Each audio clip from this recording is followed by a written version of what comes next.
Venga ya, dale. No, que todavía no sé ni medio. Dale para adelante. Bueno, empezamos ya. ¿Se me oye bien? ¿No? Está no en esto, ¿eh? Hola.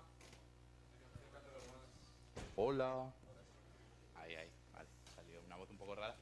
Bueno, voy a empezar yo presentándome. Bueno, mi nombre es Alfredo Casado. Soy el de abajo, si acaso ya está bastante claro.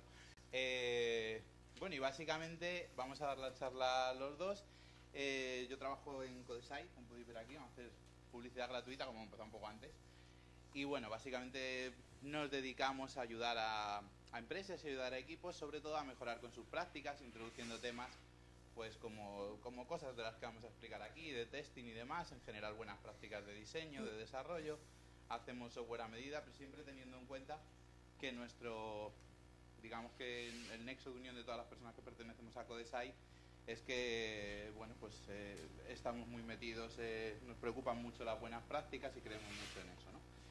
E incluso un poco en la metáfora del software Scrum, así que la compartimos bastante y demás. Y bueno, y ya está. Yo llevo simplemente 15 años y pico desarrollando software, a lo mejor alguno más, pero no lo voy a poner, porque ya está bien de años.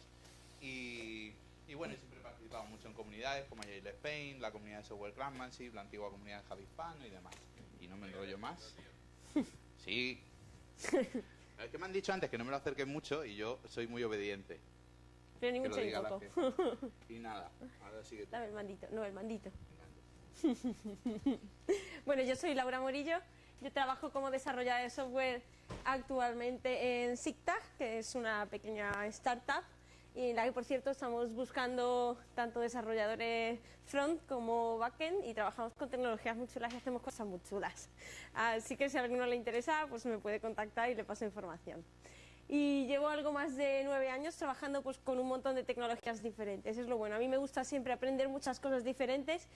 Y he estado trabajando, pues empecé con C y C++, luego Java, luego Groovy, luego Ruby, ahora JavaScript y Node, también un poco de Docker. Y a mí lo que más me gusta es que creo que las tecnologías y los lenguajes de programación son herramientas, pero al final lo que más importa es las buenas prácticas, que muchas son transversales a todas esas tecnologías que podemos aprender. Entonces, por eso quería hacer alguna charlita de testing. Habéis estado viendo un poco mientras entrábamos el vídeo de Lelutier. No sé, ¿cuántos conocíais ya antes Lelutier? ¡Ah, casi todo el mundo!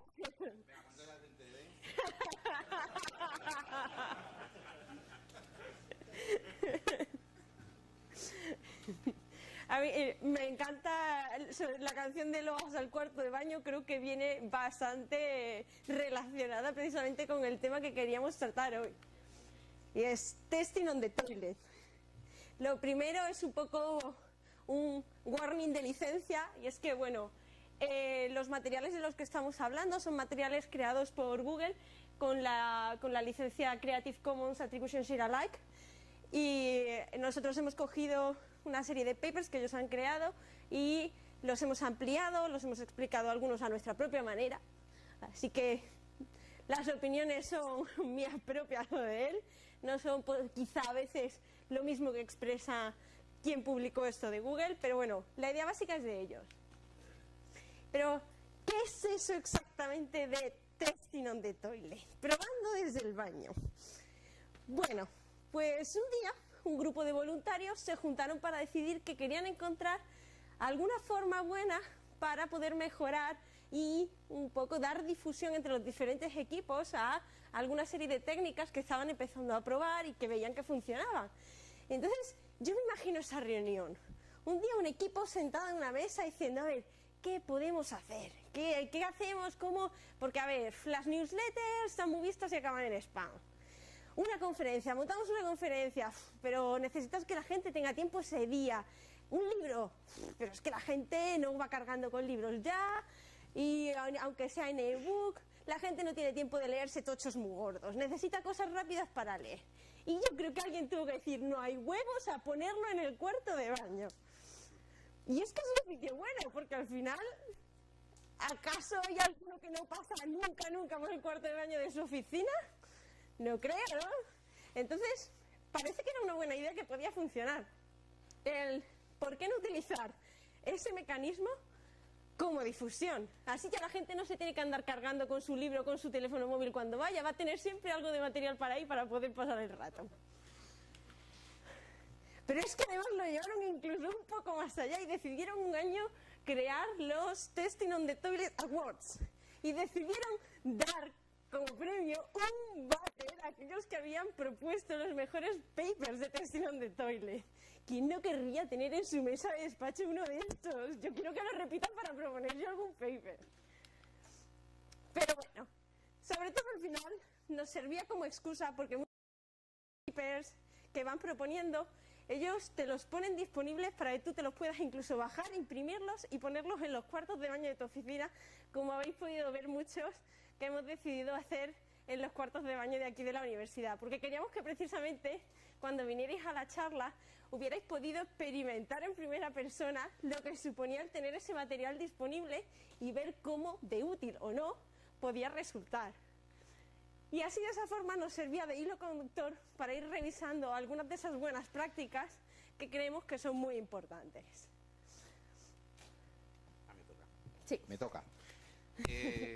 Voy a poner otra vez, guapísimo. La charla la hacemos nada más que para ver si nos dan uno de estos, ¿sabes? Los de Google, entonces vamos a ver si hay suerte. Guapísimo. Estoy ilusionado que me manden uno. Bueno, vamos a empezar en serio. Lo que vamos a hacer básicamente es coger unos cuantos de los artículos que esta gente de Google publicó y explicároslos y contároslos y demás. Y bueno, hemos elegido los que a nosotros nos han parecido más interesantes, ¿no? What Makes a Good Test es un artículo, bueno, este es bastante genérico, pero bueno, está muy interesante lo que dicen, ¿no? Para ponerse en el baño y recordarlo todos los días. Lo primero que dicen es que un buen test tiene que ser claro, ¿no? Dices tú, hombre, no va a ser oscuro, ¿no? Sí, está claro, ¿no? Que tenemos que escribir código limpio en los tests y los tests tienen que ser claros. Luego veremos un ejemplo, pero es bastante importante, es un principio fundamental, porque pensar que al final los tests sirven como documentación del sistema que estás construyendo, ¿no? Si esa documentación no es clara, pues la llevamos bien. Entonces digamos, por eso es la primera slide, porque es quizás lo más importante que tiene que ser un test. Tiene que ser claro, tiene que explicar bien lo que hace. ¿Vale? Tiene que ser completo. Y ahora esto se va a ver mejor con un ejemplo. Con completo me refiero, o se refiere, el tío que escribió el artículo de Google y yo os lo cuento, me refiero a que el test tiene que incluir toda la información necesaria para poder razonar sobre lo que hace ese test. ¿Vale? Tiene que ser completo. O sea, no puede ser que haya cosas que no se lean dentro del test, pero que tengan que ver con el resultado final que estamos esperando. Y esto, que parece una tontería, pues es bastante habitual encontrarse test que no son completos porque falta información, ¿vale? Y tiene mucho que ver con lo que voy a explicar en la siguiente, que es que además de ser completos, tienen que ser concisos. Y lo que es realmente complicado es que sean al mismo tiempo concisos y completos, ¿vale? Eso es lo verdaderamente difícil cuando haces un test. Es decir, que incluya toda la información que es relevante para el test, pero solo la información que es relevante para el test, ¿vale? Y esto es realmente complicado, esto no es nada fácil de hacer. Ahora lo vamos a ver con un ejemplo que te ha chupado, pero en general es algo bastante complicado y que puede producir, si no se cumplen estas reglas, que una suite de test termine siendo un caos muy complicado de seguir, ¿no? Los buenos test te ayudan en tu proyecto, pero los malos test no solo no te ayudan, sino que son un impedimento para avanzar. Entonces hay que ser muy cuidadoso con esto. Vamos a ver el ejemplillo de código. Mira, se ve guay. Ahí. Este es el ejemplo de código que viene en el artículo y bueno, es bastante evidente. Arriba fijaros que esto crea por ahí un calculator, una calculadora. Habéis visto dominio el inglés, calculator. Y básicamente lo que hace ahí es que resulta que esa calculadora cuando la inicias pues tiene una estrategia de redondeado, tú vas a saber para qué sirve, un parámetro que no se usa, no sé qué para calcular cosenos, un 0,01 por qué no, vete tú a saber qué más, etcétera. ¿Vale? Bien, bueno. ¿Eso era relevante para un test que va a probar que la calculadora es capaz de sumar? No. Dices tú, hombre, pero como es obligatorio en los parámetros del constructor, pues yo solo tengo que pasar por aquí. Pero si no es relevante en tu test, haz algún esfuerzo para no incluir esa información dentro de tu test, ¿no? Bueno, aquí lo que hace el tío del artículo es simplemente sacárselo a un método new calculator que generará esa calculadora. Existen multitud de patrones para hacer esto, ¿no? Por ejemplo, un patrón builder para construir calculadora. Hay multitud de patrones, pero no es lo importante. en este caso. No me importa tanto el patrón concreto o la forma, como que realmente lo que haga sea decir, voy a dejar dentro del test solo aquellas cosas que son relevantes. Voy a hacer que mi test sea, en este caso, conciso, ¿vale? O puedes sacar un setup, puedes hacer lo que sea, pero lo importante es que sea conciso, y eso es lo que tenemos que intentar conseguir en este caso. Este test, si os fijáis, pues tampoco es que sea muy... la otra regla no es muy completo, porque resulta que ahí arriba, hombre, está un poco forzado el ejemplo para que se vea el caso. Hace por ahí make test computation y luego dice assert equals 5 y dices tú, ¿y 5? ¿Y dónde ha salido el 5S, no? Porque le ha quitado la información de que en realidad estaba haciendo una addition computation de 2 más 3. Bueno, básicamente lo que me importa es que ese 2 y ese 3 tienen que aparecer en el test, ¿vale? Esa es información relevante, porque si no, yo cuando estoy leyendo el test digo, hostia, qué carajos. ¿Cuántas veces os ha pasado leer un test y llegar a la serie y decir, bueno, pues aquí estamos? ¿Qué estará probando esto? No sé, le quito la SER, a ver qué pasa, le pongo otro... ¿Eso cuántas veces os ha pasado? Pues eso es lo que al final es un problema, ¿no? Y eso de arriba, ¿qué dices tú? Joder, sí, hombre, que eso se ve muy claro, eso es una pasada, ¿quién va a hacer eso? Pues no sé si alguna vez habéis hecho algo así como voy a hacer otro test y lo que hago es, ay, pues copio y pego ese que es parecido y sigo para adelante. Venga. O sea, alguna vez sí que habéis copiado y pegado un test. Tenían que hacer que la V diera calambre, ¿no? Cuando haces para que se os quiten a veces un poco las ganas. Entonces, eso que parece una chorrada, al final alguien termina haciendo control C, control V, control C, control V y resulta que te encuentras eso en 800 test. Y el día que los tienes que cambiar, pues te acuerdas de que yo me sé, ¿no? Entonces, aparte que complican muchísimo la lectura, pues complicas un montón de cosas a futuro. Pues eso es lo que me parece más importante de esto, ¿no? Que sean claros, por supuesto, y luego quedaros en la cabeza con esas dos cosas de completos y concisos. Y jugar siempre con las dos. Que sean las dos a la vez, que es lo realmente complicado. Vale. El siguiente artículo, también así un poco todavía en lo teórico, no vamos a entrar en ejemplos. En este no vamos a enseñar así ningún ejemplo de código, pero son otras buenas prácticas para hacer que nuestros test sean efectivos, ¿vale? Bueno, con efectivos nos referimos a que realmente cumplan, bueno, pues con el objetivo que buscamos con los test, que nos sirva para demostrar que nuestro sistema funciona y que nos ayuden, ¿no? Lo primero que tiene que ser un test para ser efectivo es ser fiel. ¿Con ser fiel a qué nos referimos? Con ser fiel nos referimos a que el test realmente sea capaz de comprobar que mi sistema funciona como yo espero. O sea, que si modifico algo dentro de mi sistema, el test falle para decírmelo, ¿vale? O sea, que realmente esté comprobando todos los distintos posibles caminos de ejecución, que eso es bastante importante, que esté comprobando que se cumplen todas las condiciones de mi test. O sea, básicamente cuando hablamos de test fieles, pues son test que son capaces de verificar que mi sistema funciona como yo espero al mayor grado posible, ¿no? Porque no hay magia. O sea, los test nunca te van a servir para demostrar que las cosas funcionan al 100%, pero sí para tener un nivel de confianza muy alto, ¿vale? Aquí, pues claro, también esto para mí, para la forma en la que yo trabajo, es bastante importante para conseguir hacer fieles el hecho de hacer TDD, ¿no? Yo no soy ningún fanático, no digo a todo el mundo que tenga que hacer TDD, pero sí tengo buenos argumentos para decir por qué deberíais hacerlo. Y un buen argumento que tengo es que es mucho más fácil hacer test fieles cuando haces TDD que cuando no lo haces. O sea, si yo escribo primero lo que espero como resultado y luego lo programo en pequeños pasos, es bastante sencillo que cubra todos los caminos de ejecución, que cubra todos los aspectos que quiero cubrir de mi software. Si lo hago al final es bastante complicado. Y si lo hago al final dentro de 10 minutos, pues a lo mejor vale. Si lo hago dentro de una hora, más complicado. Si ya lo testeo la semana que viene, si eso, pues ya ves tú lo que vas a testear. Testeas el camino de ejecución más importante, otro que se te ocurre, y te dejas 1.000.000 de casos que no has testeado, ¿no? De los que hacéis aquí test, bueno, ¿cuántos hacéis test? Hostia puta, todo el mundo. Hemos evolucionado en esta industria, que nadie diga que no. Codemocho en la peña hace test. ¿Cuántos hacéis los test después? Perdón. Tú no me levantes la mano, Modesto. ¿Y cuántos hacéis TDD entonces? ¿Cuántos quedan? Oye, pues está ahí bastante. Bueno, esto por tener una composición de lugar.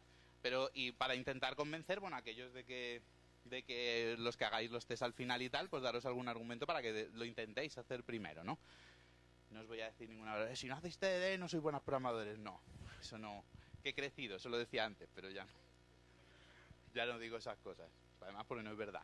Pero sí que hay, creo, argumentos muy buenos a favor de hacer los test primeros y este es uno importante. Bueno, resilience, con mi pedazo de inglés, resilience. ¿Vale? Esto básicamente lo que significa es que tus test sean resistentes ante cambios que no modifican el comportamiento de tu sistema. O sea, es decir, cuando hago un refactor se rompe un test. Si hago un refactor y se me rompe un test, ese test no es un test resiliente. O sea, los tests, pensar que me ayudan a hacer un refactor. Si yo tengo una batería de tests que lo que hace es que cada vez que hago un refactor se joden los tests, entonces esos tests no son buenos, son tests que se están poniendo en contra mía, ¿no? Los buenos tests son los que te ayudan a refactorizar. Son los que te permiten que cuando haces un refactor ejecutas tus tests y dices, hostia, esto sigue en verde. No, prueba superada. Hombre, si no tenéis un test que no comprueba nada, tampoco os fiéis, ¿no? Pero bueno, vamos por buen camino.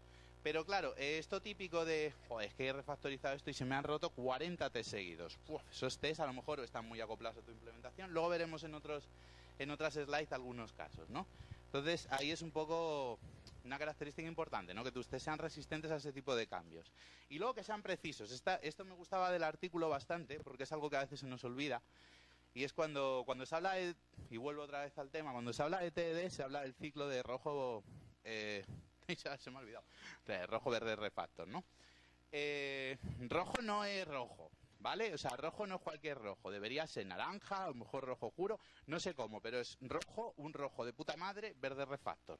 Rojo de puta madre es que cuando falle, ese test me esté diciendo por qué falla. No es null pointer exception, no rojo bueno. ¿Vale? Dices tú, el test falla, lo pongo en verde. No, hombre, si pones null pointer, ¿dónde vas? Ese no. ¿Vale? Y de eso va, el precision va de que cuando el test falle, me señale con la mayor precisión posible cuál es el elemento de mi sistema que se ha roto. O sea, qué es lo que se ha roto. Pues si falla un test que pone null pointer exception y ese test encima es un test de integración que prueba 80 clases por debajo, pues a ver así con la cabeza, dice, vamos a pasar una tarde para arreglar esto. Entonces hay gente que le pone ignore, ¿sabes? Eso no lo hagáis o no. Entonces hay que tener un poco de cuidado. Cuando los test no son precisos, cuando los test no son resilientes, al final lo que suele ocurrir es que la batería de test juega más en tu contra que a tu favor.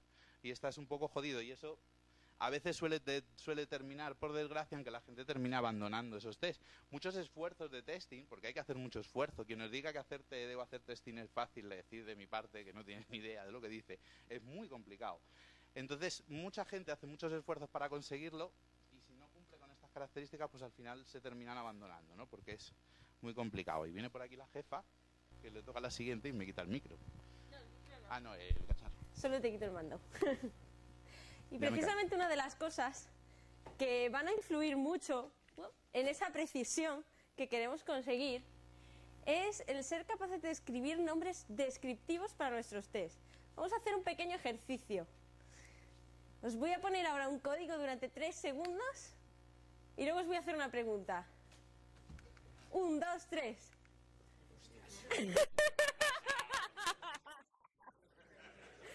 Venga, va. Se ha pasado, perdón. 2. 1, 2. A ver, ¿quién es capaz de decirme lo que hace este? Login del usuario a la 1, login del usuario a la 2, no van mal, no. Venga, vamos a hacer ahora otra prueba. Otra vez. Otros 3 segundos. Otro código diferente. 1, 2, 3. ¿Y ahora? ¿Hay alguien que sea capaz de decir lo que hace?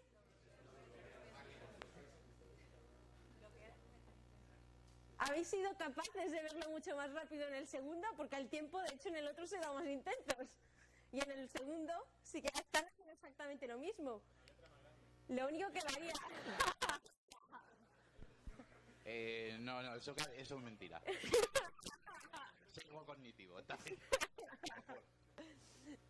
Lo que varía es que estamos haciendo que el comportamiento que realmente estamos probando sea parte de ese título. Entonces eso nos va a ayudar a obtener de una forma mucho más rápida cuando un test falla, leemos el título y somos capaces de decir, ah, vale, mierda, que lo que me he cargado es esto. Pero además nos va a obligar a otra cosa y nos va a proveer otra información muy útil. Pues nos va a obligar al hecho de que cuando estemos escribiendo un test, vamos a pensar el comportamiento que realmente queremos que vaya en ese test. Y por lo tanto, simplemente leyendo los nombres de los test de nuestros ficheros, vamos a poder tener una descripción de todos los posibles comportamientos que va a tener esa clase o esa parte de nuestro código que estamos testeando ahí. Y además nos obliga un poco a intentar separar los diferentes comportamientos en diferentes tests.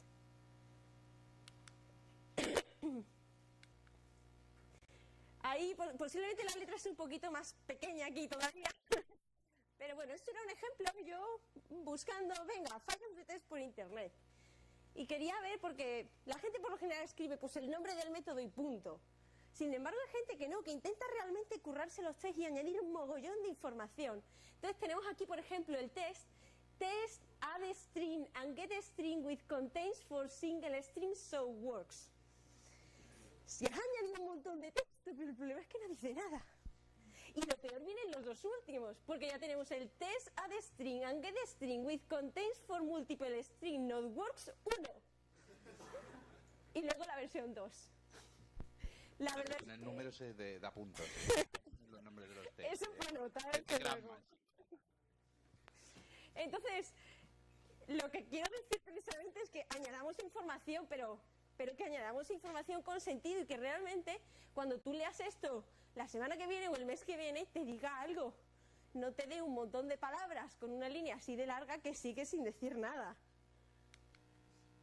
Además, lo bueno es que hoy en día tenemos cada vez mejores herramientas. No solo dependemos de los tests de JUnit en los que tenemos que poner la descripción en un nombre de método con un @test y todo eso, sino que tenemos herramientas de test como Spock, Jasmine o Respect para diferentes lenguajes que precisamente nos permiten simplemente en texto describir lo que hace nuestro test e incluso nos proveen de secciones específicas para poder ir agrupando nuestros tests en función de parte de su comportamiento.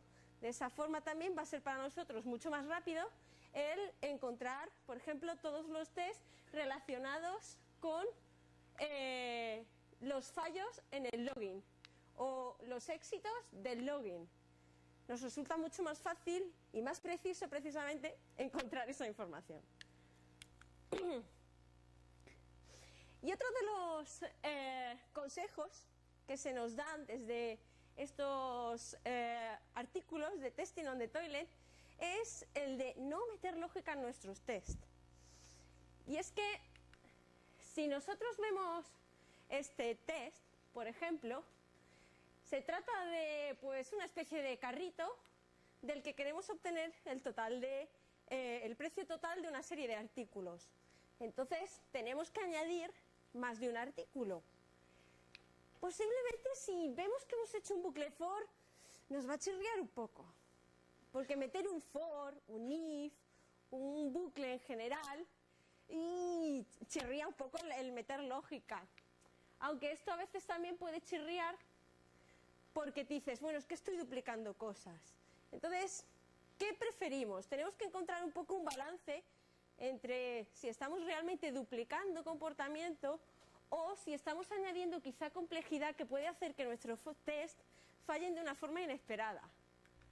Porque si el bucle puede ser un bad smell, diríamos, mucho más fácil de ver, seguro que muchos tenemos test de este estilo, en los que estamos utilizando una cadena X y resulta que la tenemos que usar en varios sitios y en uno de ellos esperamos un resultado en el que tenemos que concatenar un poco esa cadena.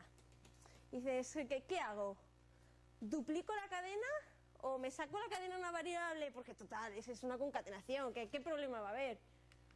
Pues sí que puede haber problemas sin que nos demos cuenta. En este caso, por ejemplo, puedes estar metiendo un error súper tonto que a lo mejor te va a llevar más tiempo del que piensas simplemente por el estar metiendo esa lógica dentro de nuestros tests. Entonces tenemos que evitar ese tipo de cosas porque cuanto más complejos sean nuestros tests, más fácil es que se rompan por causas ajenas a que nuestro código real está fallando.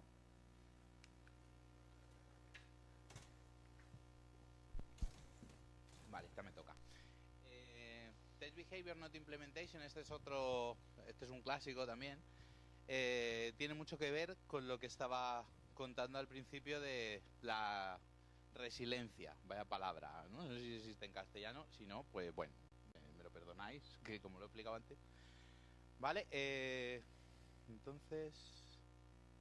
Ay, perdón. Vale, voy a empezar poniendo esto. Entonces pensar que tenemos una calculadora como esa, una clase calculadora. Este es, bueno, el ejemplo de código que ponía en el artículo, que es curiosillo, es muy sencillo de entender. Estoy haciendo el idiota, pues tengo un puntero láser. Entonces, básicamente aquí resulta que para calcular la suma de dos números, pues hay aquí una factoría de sumadores, que no sé qué, que se devuelve esto, yo que sé, que se ha levantado un arquitecto por la mañana y le ha dado por hacer aquí una factoría con el sumador, con no sé qué, pues me he levantado loco hoy. Pero, pues así estamos, no pasa nada, pero suma. Esto lo que hace es sumar a más b. Quizás vosotros pensar que esto fuera un ejemplo más complicado. Yo estoy haciendo, yo que sé, un cálculo de integrales y resulta que decido que lanzando 8 hilos es más rápido y hay una implementación súper complicada para eso. ¿Qué podría ser? Pero eso en mi test me tiene que dar exactamente igual. Yo en mi test me encargo de testear que eso está devolviendo el resultado que yo espero, pero me da exactamente igual cómo esté implementado, ¿no? Si esto está implementado así, pues estos tests siguen siendo exactamente los mismos. Esto es lo importante de esto. Esto parece un ejemplo muy fácil y es verdad que para que se entienda el hecho de que lo que nos interesa es testear el behavior que esperamos, el comportamiento, y no los detalles de implementación, es un ejemplo muy evidente, pero es pero es sin embargo una característica muy importante que no siempre se cumple en la suite de test y que hacen que tu código sea a veces muy complicado, ¿no? Luego veremos algún ejemplo donde se profundiza también en cosas de estas.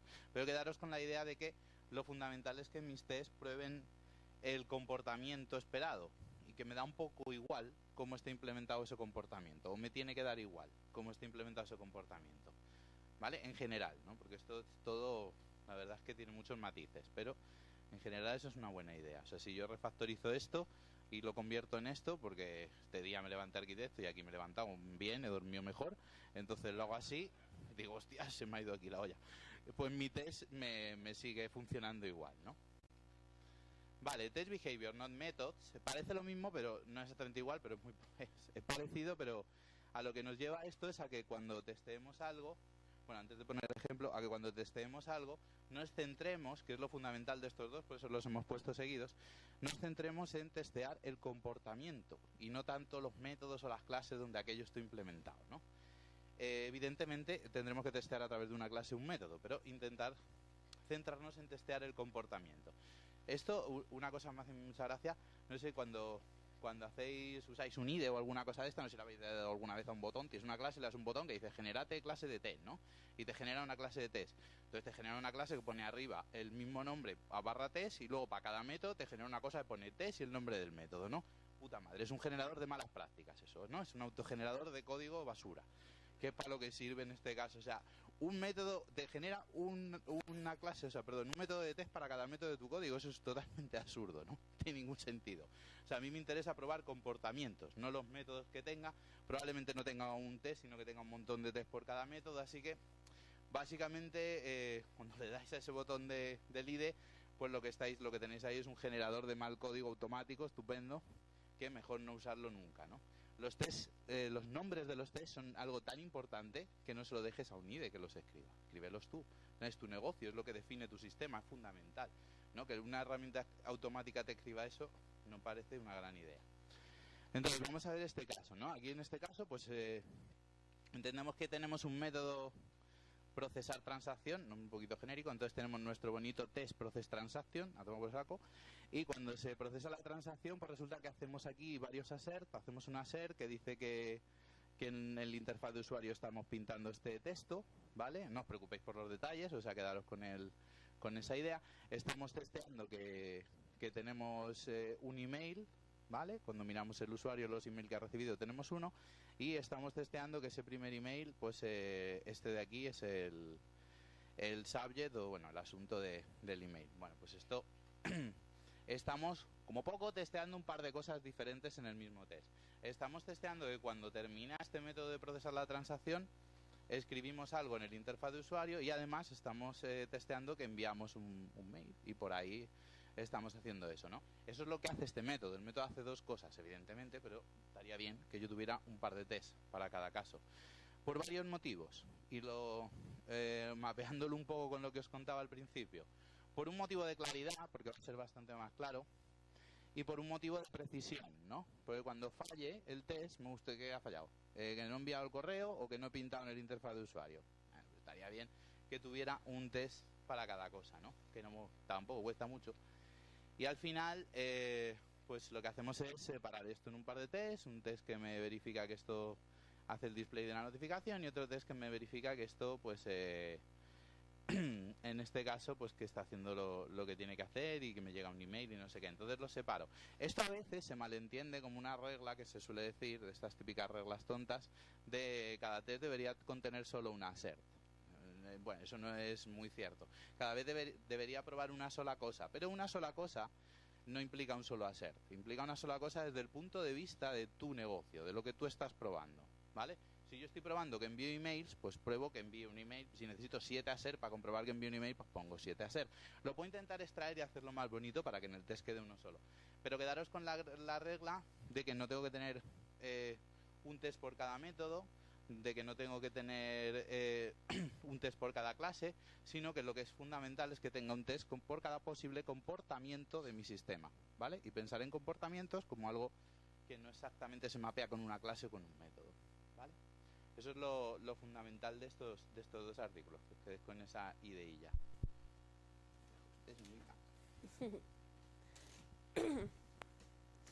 Y otro de los consejos que podemos encontrar en este repertorio bastante amplio de Testing on the Toilet es uno que nos dice que prefiramos el testear las APIs públicas de nuestro código sobre las clases de detalles de implementación.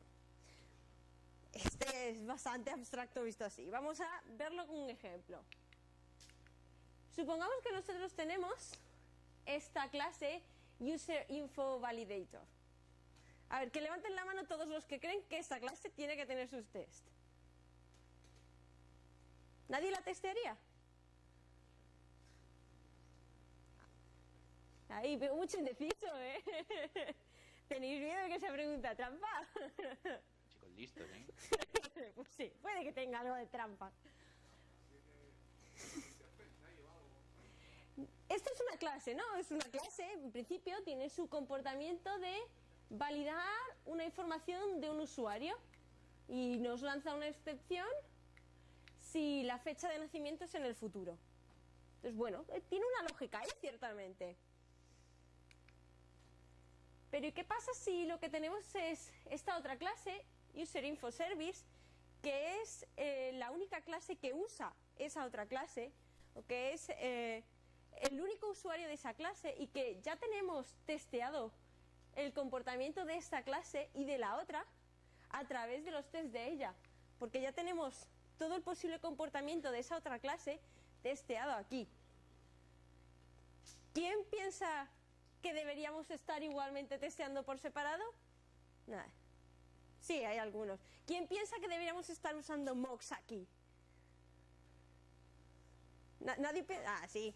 Ya empieza a haber más manos, ya empieza a haber más manos. La cosa es que si nosotros, en lugar de haber tenido una clase aparte, tuviéramos esa parte de la validación como un método privado, no nos asaltaría la duda de pensar si tenemos que llevarnos test para esto aparte, porque es un método privado. Sin embargo, si en nuestro flujo de refactorizar nuestro código de repente te das cuenta y dices, bueno, esta clase ahora está teniendo dos responsabilidades, mejor lo divido. En ese momento, por el hecho de ser una clase aparte, ya nos asalta la duda de, ¿y no debería tener sus test aparte? Ahí es un poco una de las partes a las que queremos ir, que es, céntrate en testear tus comportamientos y no te enfoques tanto en si ese comportamiento específico está metido dentro de una clase, dentro de un método. Y para todos aquellos que pensabais como nuestro amigo Malden Jirasowski, él también pensaba que ahí lo mejor era meter un mock y aislar completamente las dependencias. Porque claro, es que son dos clases diferentes, entonces Eso tiene que tener sus tests por separado, moqueando todas las dependencias, todas las llamadas dentro de cada uno de los tests, y luego tener sus tests de integración aparte que testeen el comportamiento conjunto de ambas. Bueno, a ver, los mocks son una herramienta muy útil para muchas cosas. Es la única herramienta que tenemos, bueno, no la única, y luego veremos más, para aislarnos de algunas dependencias, pero tenemos que pensar hasta qué punto el hecho simplemente de que una clase utilice a otra es una relación tan fuerte que nosotros queremos abstraernos de ella usando un mock. Vemos, por ejemplo, este test. En este test lo que estamos haciendo es probar el sistema de probar un pago. ¿Qué pasa? Que nosotros, para crear el pago, primero necesitamos un servidor de tarjeta de crédito. Al servidor de tarjeta de crédito le vamos a preguntar que esté disponible y queremos que nos responda que sí. Luego le vamos a tener que decir que inicie una transacción y nos devolverá una dependencia diferente, que es el Mock Transaction Manager. Al Mock Transaction Manager le tenemos que pedir la transacción. Y luego ya, con esa transacción, podemos decirle al servidor de tarjeta de crédito que haga la operación que queríamos hacer con la transacción, la tarjeta de crédito y 500, y que nos devuelva un pago moqueado. Y después a ese pago le vamos a preguntar si su balance está le vamos a preguntar si está por encima del balance y que nos devuelva false. Y luego ya verificamos que todas esas se han ejecutado. Así, para que lo veáis un poco más sencillo, aquí tenéis un pequeño diagrama de todas las interacciones que ocurren. Y todo eso nosotros nos hemos encargado de moquearlo muy detalladamente. ¿Qué pasa ahora si yo quiero cambiar uno de esos métodos que ni siquiera es lo que yo estoy testeando a este nivel? Yo no estoy probando en ese punto el is over max balance. ¿Qué pasa si yo cambio ahora la forma en la que obtengo una transacción? Ese test posiblemente no necesita saber toda esa información. Es lo que veíamos antes de que sean concisos, que tengan la información necesaria. Pero claro, si queremos moquear, tenemos que empezar a moquear toda la cadena hacia abajo de cosas que podamos necesitar. Y sin embargo, podemos crear, por ejemplo, un servidor de tarjetas de crédito que sea un fake object y que trabaje en memoria, y de esa forma conseguimos que nuestro test se mantenga realmente aislado y solo necesitemos probar realmente la parte que nosotros queremos probar, y que no tengamos que hacer que nuestro test dependa completamente de todas esas diferentes transacciones, de todos esos diferentes objetos de los que depende cada subobjeto. Entonces, si en algún momento estamos haciendo un test y de repente nos damos cuenta que, venga, hemos empezado por moquear, pero empiezas a ver que estoy moqueando 40 objetos diferentes, plantéate si quizá el mock no era la mejor herramienta en ese caso para usar.